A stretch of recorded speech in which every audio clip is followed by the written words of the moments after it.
You have this amazing landscape during the day. When the sun goes down, you get another amazing landscape. On a clear night in the North York Moors, you can see as many as 2,000 stars in the sky, and you might even be lucky enough to see the Milky Way. How incredible must that be for children to see that for the first time? When I go back to the urban environment, I'm just gobsmacked at what you can't see. These people come here, they're surprised to see stars, never mind the Milky Way. What was an empty sky, they realise is actually full of diamonds on black velvet.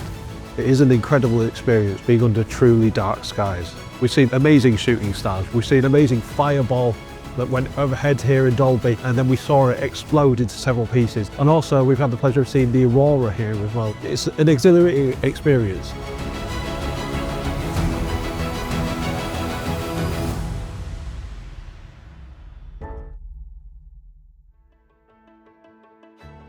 This year is our 10th Dark Skies Festival, and it's a great opportunity to look back and reflect on how far we've come from the small beginning to now what is the country's largest celebration of our dark skies.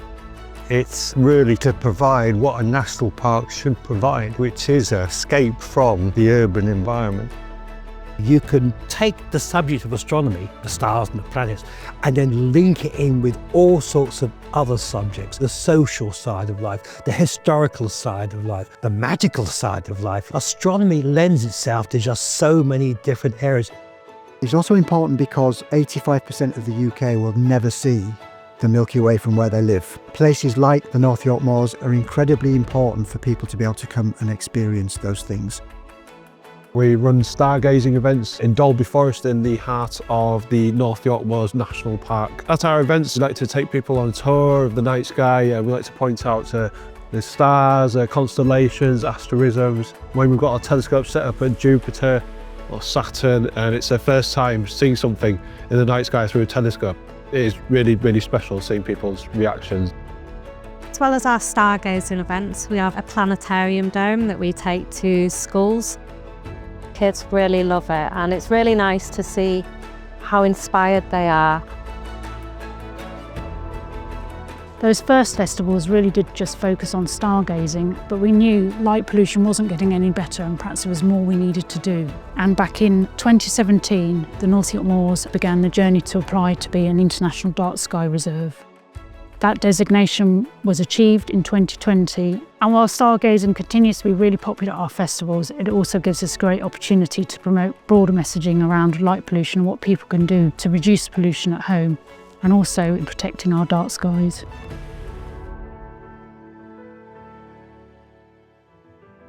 We need dark sky reserves for a number of reasons. Yes, from the field of astronomy, the ability to see the stars and planets, that's very, very important.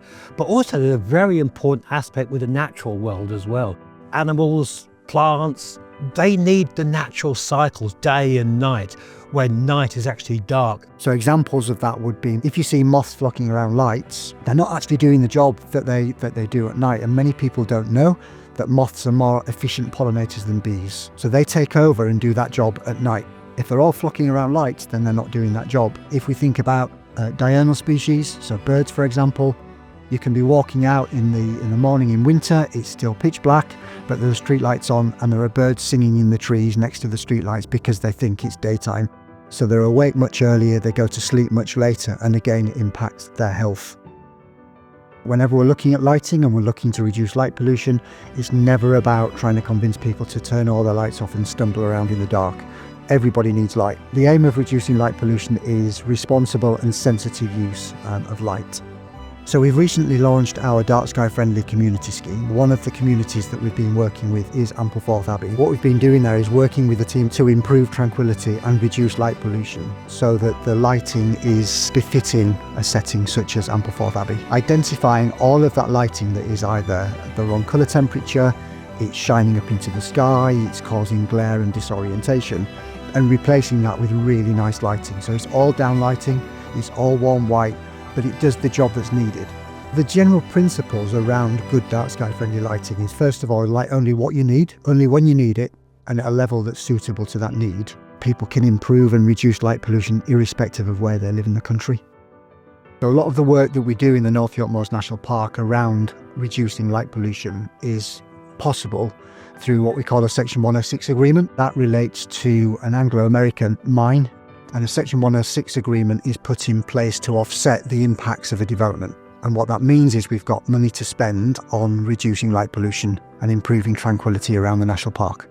We also do a lot of engagement work with schools and other community groups. It's often the first time a child will get to experience the enormity of the universe and to understand our place in that. And it often helps those children, those individuals, to go on to become our scientists of the future. Everybody has a right to experience a night under starry skies. Dark skies are for everyone, and we should continue to celebrate our fantastic dark skies.